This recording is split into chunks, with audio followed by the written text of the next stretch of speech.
Thank you much. Today starts off a consequential week for Republicans and Democrats across the nation. Tomorrow, elections in several states, including here in Washington, will gauge how voters feel in the first year of President Donald Trump's second term, and whether Democrats have improved in their standing with the midterm elections just 1 year away. Across the state, 15% of the ballots have already been turned in. In King County, that number is slightly higher at 16%. Election officials expect there to be a 45% turnout. They want to remind everyone that voting ends at 8 p.m. tomorrow. It's recommended that you actually take your ballot to a drop box instead of mailing them.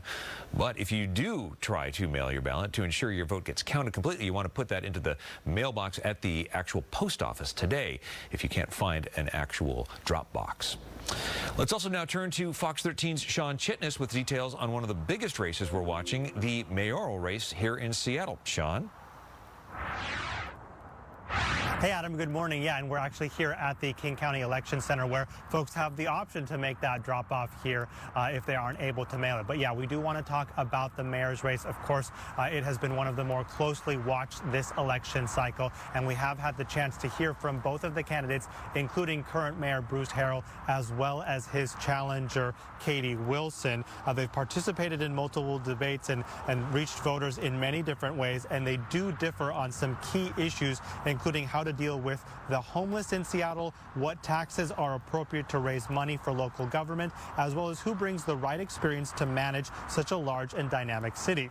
They both sat down recently with our Hannah Kim on Seattle News Tonight to talk a little bit more about why they think they're the better candidate in this election.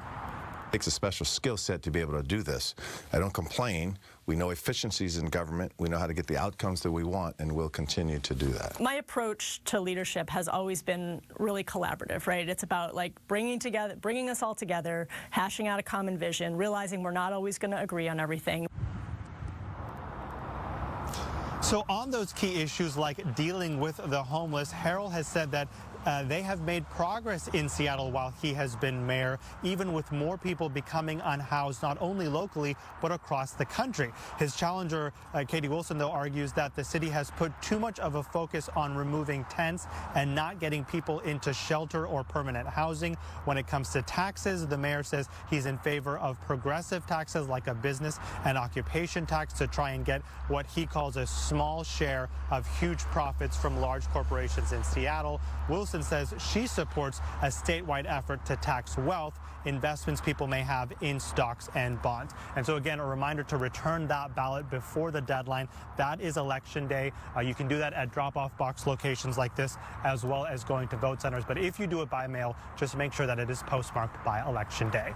Live in King County, Sean Chitnis, Fox 13 News. Thank you for that, Sean. And another big race that we are watching is for King County Executive. King County Council members Gurmai Zahalai and Claudia Balducci are vying for the position held by Dow Constantine, who will be resigning after 16 years in that position. We did ask both candidates about their approach to public safety.